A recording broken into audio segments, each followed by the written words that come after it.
que te quiero decir es, mira qué ha pasado con las inversiones de un presupuesto que sabemos que está asegurado. ¿Verdad que sí? No, lo que pasa es, óyeme Juan, durante muchos años, uno tiene todos los años del mundo entrevistando sobre este tema, entonces siempre se ha hablado de que hay que mejorar la transmisión. Sí. Entonces que en el norte falta energía y en el sur sobra, pero entonces no se puede transmitir, que hay pérdidas en la transmisión. En ese sentido hemos mejorado.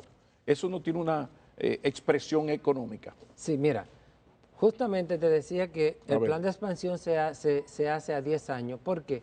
Porque la empresa de transmisión debe ir delante del sistema. Vamos a imaginarnos que tú vas a hacer una cabaña en una montaña de Baní. Lo primero que tú tienes que hacer es la carretera para tú acceder, para tú construir, llevar tus materiales y todo. Entonces, el plan de expansión de transmisión tiene que prever dónde se van a hacer instalaciones de nuevos centrales de generación para que cuando sea en 3, 4, 6 años se termine, tú puedas conectarte al sistema. Exacto. Igualmente ocurre con los proyectos de energías renovables. ¿Y eso se ha hecho así? ¿Se está respetando bien? Se ha hecho y no se ha hecho.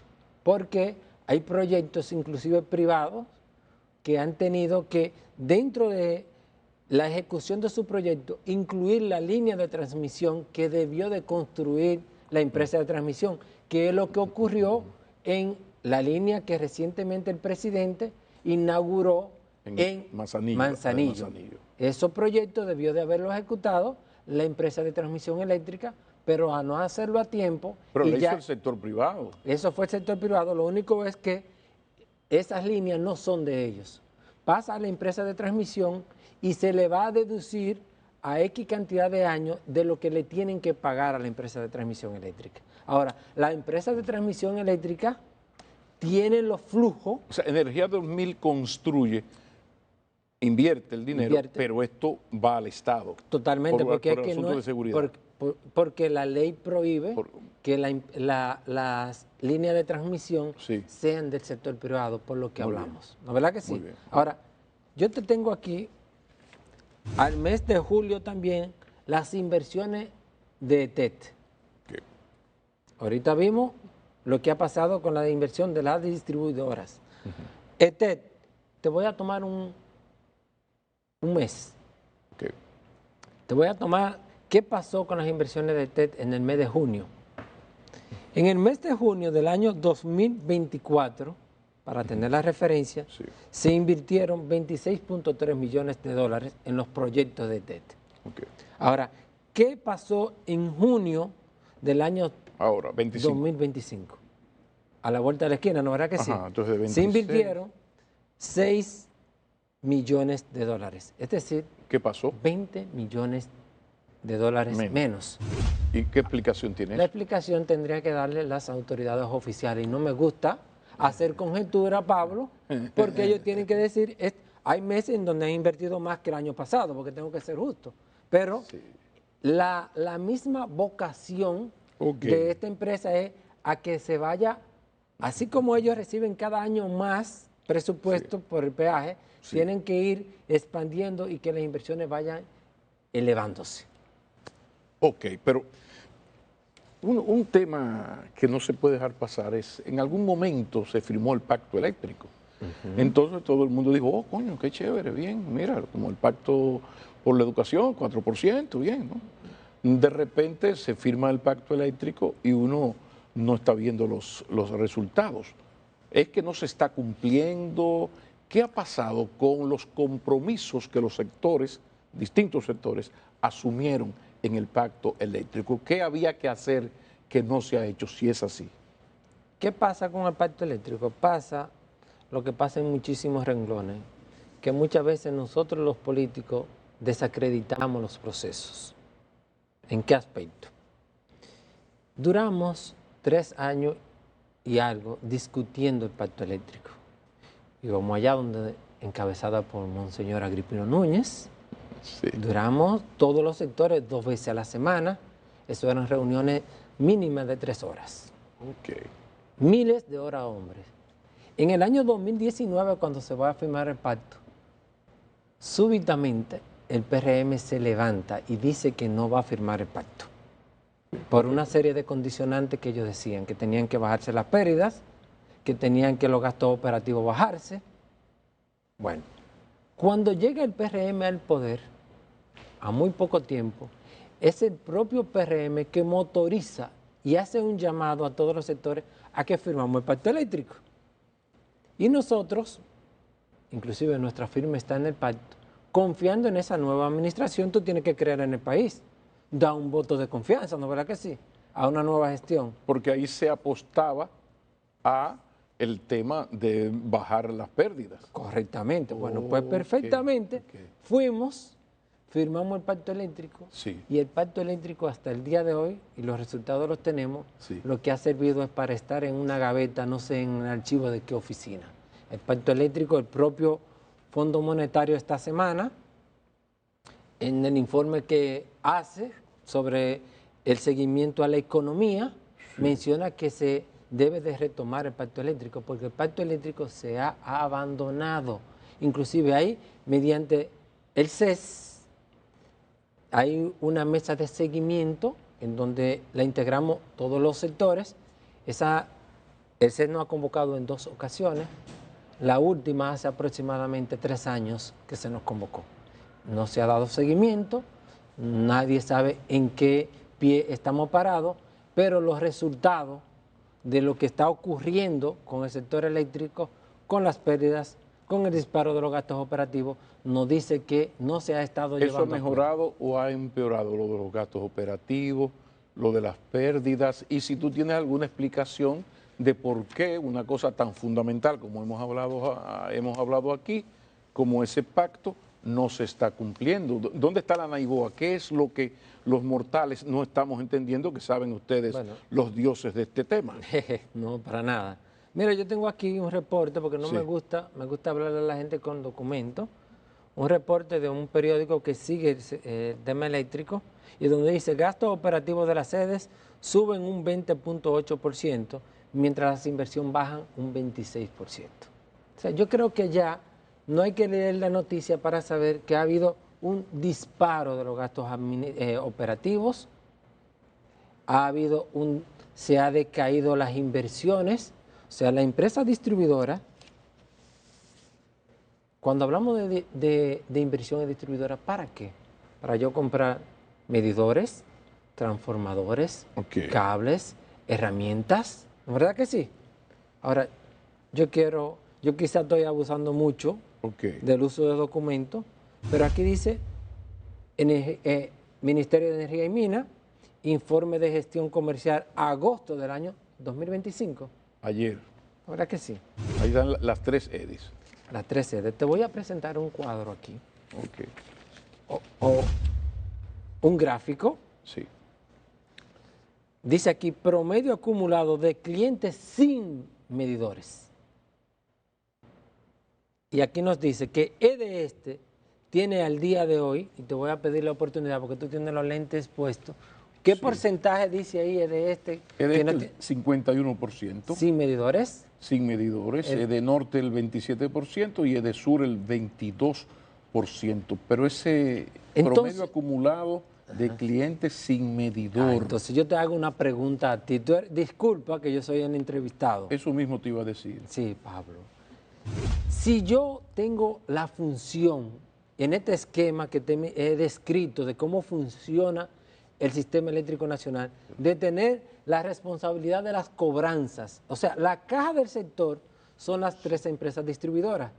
Y si yo ni siquiera invierto en ponerle medidores a cada cliente, ¿cómo yo puedo hacer una cobranza efectiva? Ahora, pero cuidado si ese número era peor y esto lo han disminuido. Las propias autoridades han admitido que más de 500,000 clientes se encuentran sin medidor hoy día. Ahora, Pablo, vamos a hacer un ejercicio llano para que nos entiendan todos los intelectuales que nos ven, pero todo el pueblo. Yo lo que estoy diciendo con esto es que tú y yo vamos al supermercado, llenamos un carrito de una compra y cuando vamos donde el joven o la joven a la caja, nos dice que tiene dañado el lector de barra de los precios. Y él, a un buen ojo, dice, no, en esas compras, en ese carrito hay 8,000 pesos.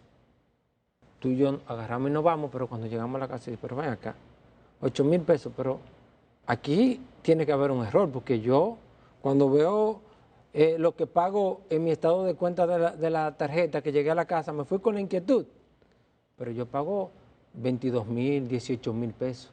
Entonces, no puede haber un cobro efectivo si no hay una medición efectiva. Sí, no, pero perdóname, porque es que aquí el problema es que estamos Eso no es un gráfico de la fuerza del pueblo, ¿eh? O sea, el 51% no tiene medidor, o sea, no está conectado al sistema, pero consume. No. Tiene, eso, lo que ellos dicen ahí es que de sus clientes... No tiene medidor. No tiene medidor. Ahora, eso está, hay un grupo de personas que están conectadas irregularmente, que no es ni siquiera que no tienen medidor, es que ni siquiera le cobran.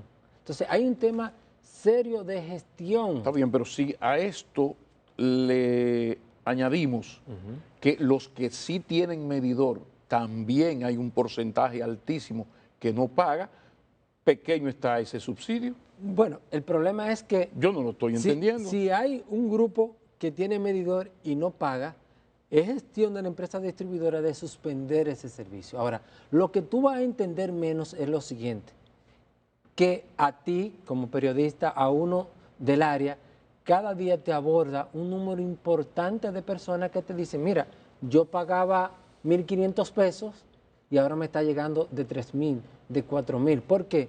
La gente dice, me subieron la tarifa.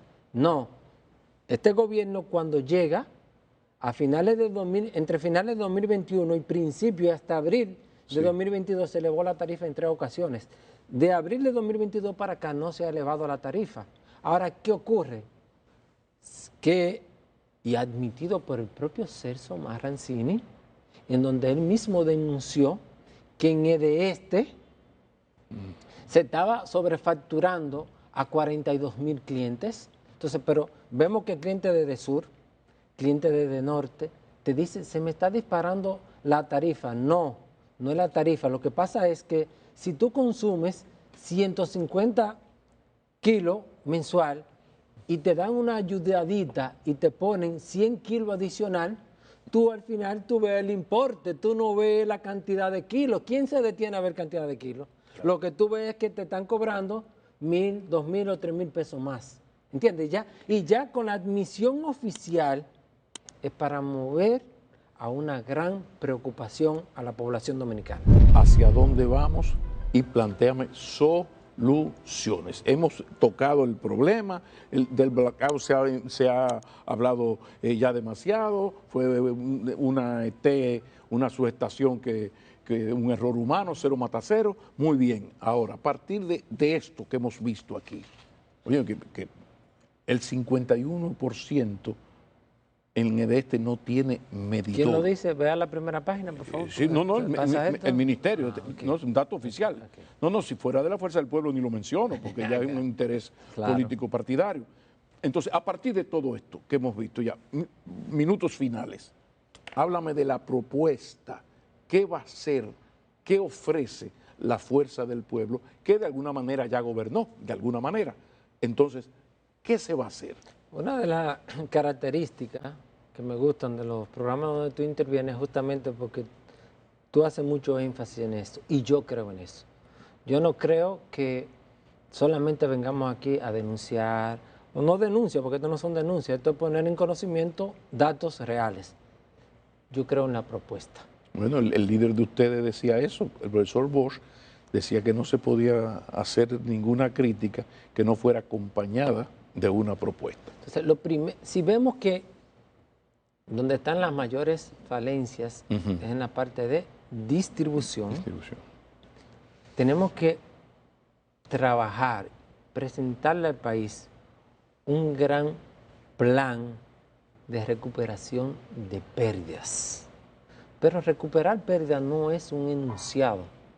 Recuperar pérdidas va a conllevar a importantes inversiones en compra de medidores, compra de transformadores, rehabilitar redes, hacer trabajo de conciencia social, que no nos gusta mucho, porque hay que meterse en los barrios. ¿Y la impopularidad de cobrar a quien no la paga? No, yo ahí tengo hay un elemento que ustedes los políticos huyen raudos y veloces, hacen mutis por el foro cuando se trata de posiciones antipopulares. Yo ahí tengo una diferencia. A ver. Con muchas personas que enfocan ese tema.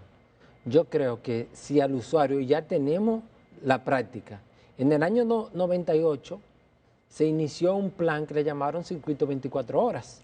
Exacto. Se empezó con un circuito en Villajuana, después se escaló a sectores y después en el 2011 se eleva a Tomayor a 24 horas.